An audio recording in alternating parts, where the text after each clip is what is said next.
بسم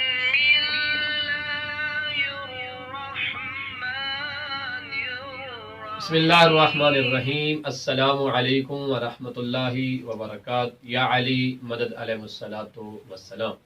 میں ہوں سید ثقلین حیدر نقوی النجفی، سرزمین نجف اشرف سے ان پیارے پیارے بچوں کے ساتھ، اور آپ دیکھ رہے ہیں ہمارا فیس بک اور یوٹیوب چینل شیعہ کڈز ٹی وی، جو آپ کے اور ان بچوں کی تربیت کے اعتبار سے ہم نے بنایا ہے۔ آج ہم بتانا یہ چاہیں گے کہ چونکہ ماہ محرم کے ایام ختم ہو گئے اور ایام سفر کا آغاز جاری ہے، آج شب 7 سفر ہے۔ شب 7 سفر میں ہمارے برِ صغیر میں یہ معروف ہے کہ 7 سفر کو امام موسیٰ کاظم علیہ السلام کی ولادت باسعادت ہے، اور کچھ مومنین پریشان ہوتے ہیں کہ آیا جشن منایا جائے یا سوگ منایا جائے، لیکن برِ صغیر سے ہٹ کے جو عرب ممالک ہیں، اس میں 7 سفر کو امام حسن علیہ السلام کی شہادت کی محافل جو ہے ان کا انعقاد ہوتا ہے۔ امام حسن علیہ السلام کی شہادت کے متعلق 2 طرح کی روایات موجود ہیں۔ ہمارے برِ صغیر میں 28 سفر کو شہادت امام حسن علیہ السلام کے اعتبار سے مجالس، جلوس، ماتمداری کی محافل کا انعقاد ہوتا ہے، جبکہ عراق میں اور دیگر عرب ممالک جو ہیں، اس میں 7 سفر کو سرکار امام مجتبی علیہ السلام کی شہادت کی مجالس، محافل کا انعقاد کیا جاتا ہے۔ تو اس میں مسئلہ نہیں ہے، دونوں طرح کی روایات موجود ہیں، 7 سفر بھی اور 28 سفر بھی۔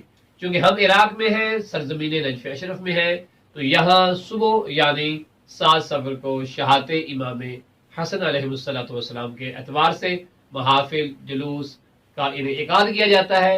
تو ہم اپنے پیارے بچوں کو اور آپ کے پیارے بچوں کو مختصر سا امام حسن مجتبی علیہ السلام کا تعارف کرواتے ہیں اور داستان شہادت کے اعتبار سے بھی ذکر کرتے ہیں۔ تو پیارے بچوں، امام حسن علیہ السلام رسول خدا کے نواسے ہیں۔ کس کے نواسے ہیں؟ رسول خدا کے، مولا علی اور بی بی فاطمہ کے بڑے بیٹے ہیں، اور امام حسین علیہ السلام کے بھائی ہیں۔ امام حسن علیہ السلام کی جو ولادت ہے وہ ماہ رمضان میں ہوتی ہے، اور آپ کی شہادت ماہ سفر میں ہوتی ہے۔ امام حسن مجتبی علیہ السلام کی جو کنیت ہے وہ ابو محمد ہے۔ کیا ہے؟ ابو محمد۔ کیا ہے؟ ابو محمد۔ ابو محمد۔ اور آپ کے جو القابات ہیں ان میں آپ کو سبط پیغمبر کا شرف حاصل ہے۔ اکثر لوگ آپ کو سبط پیغمبر کہتے تھے یا آپ کو سید کہہ کے مخاطب کرتے تھے۔ امام حسن علیہ السلام کو بہت سے لوگ سید، سبط پیغمبر کہہ کر پکارتے تھے۔ اور پتہ ہے، جب امام حسن علیہ السلام کی ولادت ہوتی ہے تو رسول خدا صلی اللہ علیہ وآلہ وسلم نے اپنی لسان مبارک یعنی زبان جو تھی وہ امام حسن علیہ السلام کے منہ میں داخل کی تھی، اور جتنے بھی علوم تھے، جتنے بھی رسول اسلام کے قلب مبارک کے اندر اسرار تھے، اس طرح وہ سرکار حسن علیہ السلام کے اندر کیا ہو جاتے ہیں؟ منتقل ہو جاتے ہیں۔ تو امام حسن مجتبی علیہ السلام کا اتنا مرتبہ تھا کہ رسول خدا نے آپ کے منہ میں اپنی زبان مبارک کو ڈال دیا تھا، اور پہلی غذا جو امام حسن مجتبی علیہ السلام کے جو ہے وہ بطن مبارک میں گئی تھی وہ لعاب رسول خدا صلی اللہ علیہ وآلہ وسلم تھا۔ اس کے بعد امام حسن علیہ السلام کا عقیقہ رسول اسلام نے کیا۔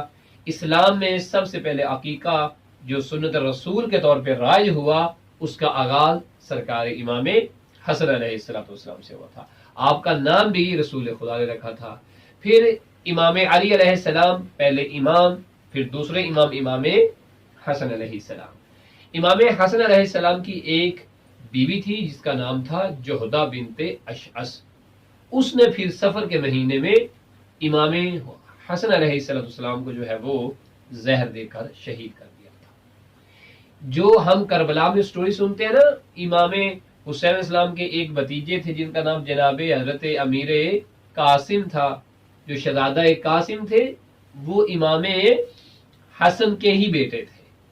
اور جو بی بی فروا تھی جنہیں ہم ام فروا کہتے ہیں، وہ امام حسن علیہ السلام کی زوجہ محترمہ تھی۔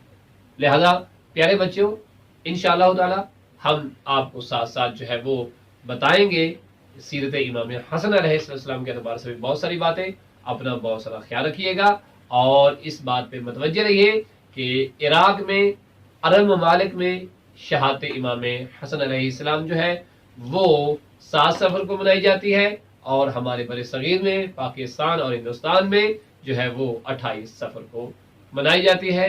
ہم سب مل کر امام حسن علیہ السلام کو زہر دینے والے اور دلوانے والے جتنے لوگ اس میں شامل تھے، جتنے گروہ شامل تھے، ان تمام پہ لعنت بے شمار کرتے ہیں، اور اس موقع پر بارگاہ رسول اسلام، بارگاہ محمد و آل محمد، اور بالخصوص بارگاہ امام زمانہ علیہ السلام میں تعزیت پیش کرتے ہیں۔